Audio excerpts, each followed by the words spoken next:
Le décor de cette salle de théâtre, dit l'enjeu de ce dont nous discutons. La pièce qui est jouée ici même rappelle que les démocraties sont fragiles. Ici, là où nous sommes, c'est censé être un parlement. Le parlement de pays qui se sont effondrés dans les catastrophes du XXe siècle. Nous sommes à une tribune où s'invente normalement la démocratie.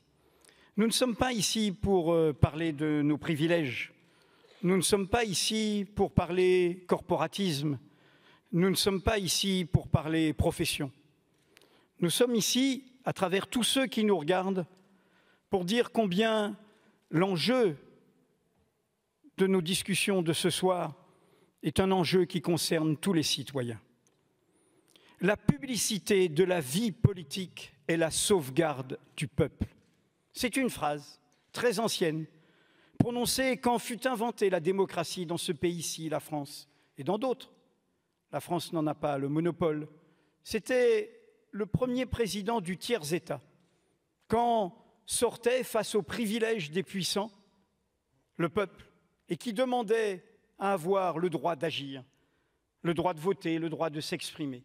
Et ce premier président, c'était en 1789, a eu cette phrase formidable qui est toujours d'actualité. La publicité de la vie politique est la sauvegarde du peuple. C'est ça la question du droit de savoir. Sans droit de savoir, il n'y a pas de démocratie véritable. Car qu'est-ce que la démocratie? C'est le pouvoir, dans l'idéal, de n'importe qui. Sans privilège de diplôme, sans privilège de naissance, sans privilège de fortune, j'ai le droit de m'en mêler. J'ai le droit de voter, j'ai le droit de m'exprimer, j'ai même le droit d'être candidat, d'être élu, de gouverner. C'est un scandale, la démocratie.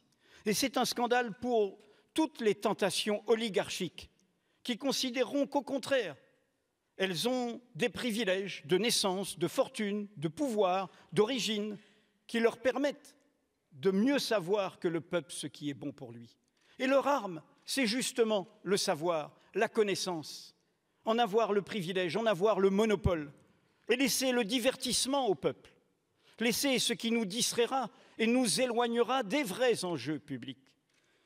C'est pour cela que cette question de l'intérêt public est au cœur d'une bataille démocratique sans cesse renouvelée, dont les acteurs sont les travailleurs de l'information, mais qui concerne tous les citoyens. Oui, en démocratie, le secret doit être l'exception. Oui, tout ce qui est d'intérêt public doit être public. Oui, le secret des affaires, des entreprises, de la finance ne saurait être un alibi pour protéger des délits, des fraudes fiscales, le vol des richesses nationales. Oui, la sécurité des États ne saurait être un alibi pour protéger des crimes, des violations des droits humains, des atteintes aux libertés. Oui, la protection, et elle est essentielle, de l'intimité de la vie privée ne saurait être l'alibi, le prétexte pour protéger d'autres crimes, d'autres délits, d'autres infractions contre les personnes, contre le bien commun. Voilà l'enjeu de cette notion fondamentale d'intérêt public. Nous sommes ici et nous allons en parler avec notre invité reclus depuis plus d'1 an, Julian Assange, qui nous écoute déjà et qui est à Londres, dans l'ambassade d'Équateur, dans une pièce sans fenêtre où il est reclus comme on a vu que d'autres pouvaient être persécutés, Edward Snowden retrouvant une planète sans visa. Nous sommes ici à l'heure de la révolution numérique et de justement toutes les potentialités libératrices du point de vue démocratique qu'elle permettrait. Cette réappropriation par les citoyens eux-mêmes du partage, du savoir, de la connaissance. L'affirmation des lanceurs d'alerte qui disent aux journalistes, eh bien oui, nous aussi, nous sommes acteurs de l'information, nous prenons notre risque. Il s'appelle le soldat Manning, il s'appelle l'analyste Snowden, il s'appelle l'avocat Glenn Greenwald, devenu blogueur. Ils sont là, ils se réapproprient cette bataille pour le droit de savoir. Et l'information circule horizontalement dans un partage, dans une mobilisation démocratique. Alors, et Julian Assange et ses amis, notamment français de la Quadrature du Net, l'ont rappelé dans leur dernier livre, la technologie n'est pas libératrice en soi. Et depuis leur livre, nous avons vu ce qu'il en est. Elle sert aussi à nous espionner, à nous surveiller, à nous contrôler, à nous persécuter. C'est tout l'enjeu de ces révolutions, de ces révélations sur l'espionnage immense fait par la National Security Agency, mais par d'autres États. Il n'y a pas que cela. Alors, c'est une bataille. C'est une bataille entre soit l'extension du contrôle, soit l'extension de nos droits. Et dans cette bataille, et c'est l'alerte que nous avons voulu donner ce soir, dans cette bataille, comme dans tout moment de transition, d'hésitation, eh bien, il y a des crispations, il y a des contre-révolutions, il y a des reculs, y compris des droits anciens acquis par ce qui fut la vieille presse imprimée, par le droit de la presse tel qu'il fut, et nous en parlerons avec d'autres intervenants. On le voit en France, cette contre-offensive, cet état d'exception nouveau qui arrive. On le voit dans la censure imposée à Mediapart pour ses révélations d'intérêt public, dans l'affaire Bettencourt, qui est maintenant relayée par une demande de censure de M. Dassault, après d'autres révélations d'intérêt public. On le voit dans la persécution des lanceurs d'alerte, ici même dans notre pays.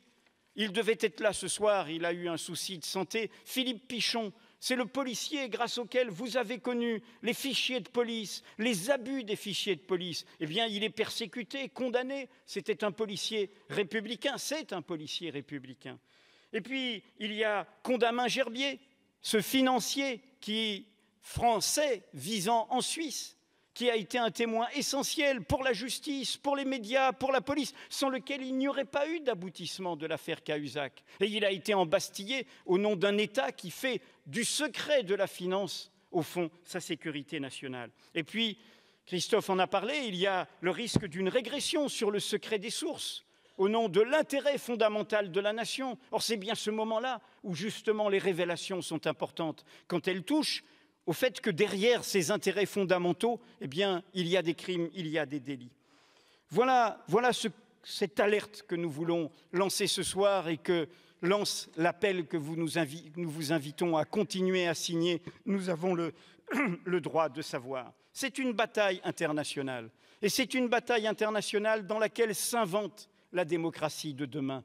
Une démocratie qui n'est pas celle du verticalisme, des groupes, des autorités, des appartenances, une démocratie des réseaux, des relations, de la reliance, comme aime dire Edgar Morin, du lien entre individus, où les individus, en prenant leurs risques, en prenant leur courage, et quel courage ce jeune soldat Manning, et quel courage ce jeune Snowden, eh bien en prenant leurs risques, ils inventent la démocratie de demain, le bien commun de demain. Voilà, c'est une bataille qui se joue de Rabat à Moscou, du Caire à Washington, de Londres à Genève, de Pékin à Paris. Voilà pourquoi nous sommes ici ce soir.